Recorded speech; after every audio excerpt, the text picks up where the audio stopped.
Good morning. आज का हमारा विषय है बौद्ध दर्शन का मत। यह शास्त्रीय प्रथम वर्ष के विद्यार्थियों के लिए है और यह जो है षड्दर्शन समुच्चय नामक ग्रंथ से लिया गया है।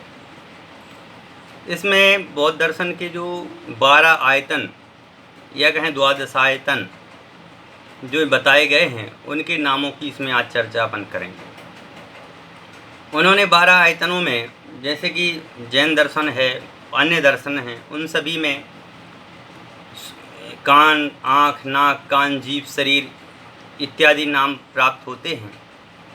जैन दर्शन में भी श्रोत्र, चक्षु, घ्राण, जिह्वा, स्पर्श ऐसे नाम स्पर्श होते हैं, परंतु इन्होंने जो नाम दिए हैं वो भी इन्होंने उसी प्रकार से दिए हैं। इन्होंने जैसे जैन दर्शन में पहले स्पर्शन, रसना, घ्राण, चक्षु, श्रोत, कर्ण ये बात कही, इन्होंने उल्टा क्रम रखा है बौद्ध मत में। बौद्ध दर्शन के अनुयायी जो हैं उनको पहले नंबर वो बोलते हैं कि 5 इंद्रियां होती हैं, उसमें सबसे पहले स्रोत। स्रोत मतलब में होता है कान, चक्षु यानी आँख, घ्राण मतलब में नाक, जिह्वा मतलब में जीभ, स्पर्श मतलब में शरीर। और इन्हीं के विषय, प्रत्येक इंद्रिय के विषय जो 5 इंद्रियां बताई, जैसे स्रोत इंद्रिय कान की इंद्रिय बताई, तो कान इंद्रिय में इन्होंने कहा कि इस कान से शब्द इसका विषय है।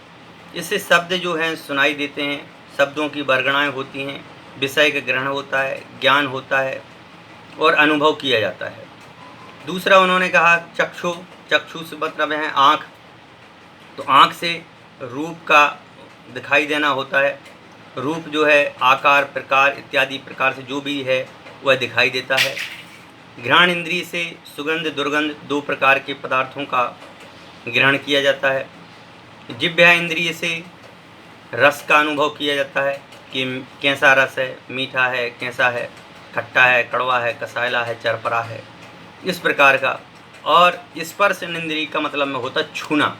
शरीर जो है, जैसे अपन शरीर को छूते हैं तो शरीर के विषय भी हैं कि कड़ा होना चाहिए, नरम होना चाहिए, ठंडा होना चाहिए, गर्म होना चाहिए, रूखा, चिकना, हल्का, भारी, समझिए। ऐसे इन्होंने बौद्ध दर्शन में इसके इन्होंने द्वादश आयतन माने उसमें ये बात कही गई। ये तो हुए 10। 2 और उन्होंने बताए कि मानस, चित्त अथा शब्दायतन, कि मनुष्य के अंदर में एक मन नाम की चीज़ होती है जो व्यवहारिक कार्यों के लिए प्रवर्तित होती है, जो विचारने के कार्य आती है, जो ध्यान के कार्य आती है। जब कहते हैं कि मन की एकाग्रता हो तो ध्यान सर्वोच्चता को प्राप्त करता है, और यही मन है जो विषयों को लिए, इंद्रियों के लिए, हर पदार्थ के लिए अपनी ओर आकर्षित करता है।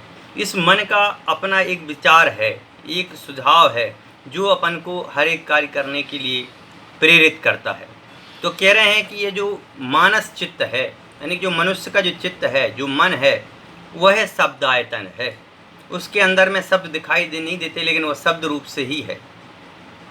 इसी प्रकार इन्होंने 12वां जो भेद बताया है वह 12वां भेद शरीर को बताया है कि चाहे वो सुख हो, चाहे वो दुख हो, सभी धर्मों का आयतन ग्रह अर्थात आधारभूत शरीर है। धर्म करने के लिए भी शरीर है, कर्म करने के लिए भी शरीर है, भोजन आदि ग्रहण करने के लिए भी शरीर है।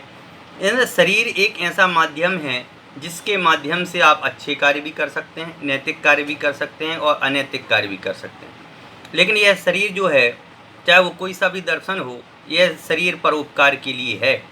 परोपकारम मिदम शरीरम, यह उक्ति भी है कि यह शरीर जो है परोपकार के लिए है। और यह शरीर से ही हमारा धर्म सदता है, धर्म से ही हम कार्य करते हैं। धर्म मतलब शरीर, इस शरीर से ही सारी क्रियाओं का परिवर्तन किया जाता है। तो इस प्रकार से इन्होंने इसमें 12 अनायतन के माने हैं। फिर इन्होंने कहा कि अर्थ क्रिया रूप ही सत्य होता है, कि जो पदार्थ है उस पदार्थ की जो क्रिया है उस क्रिया को ही सत्य कहा जाता है। जो अर्थ क्रिया करता है वही सत्य कहा जाता है। ऐसी अवस्था में इनका जो अनुमान है बिल्कुल सहज है कि जो जो सत्य होते हैं वे क्षणिक होते हैं। अब इन्होंने कहा जो क्रिया करता है, अब शरीर है, शरीर क्रिया करता है किसके निमित्त से? आत्मा के निमित्त से, सजीव के निमित्त से।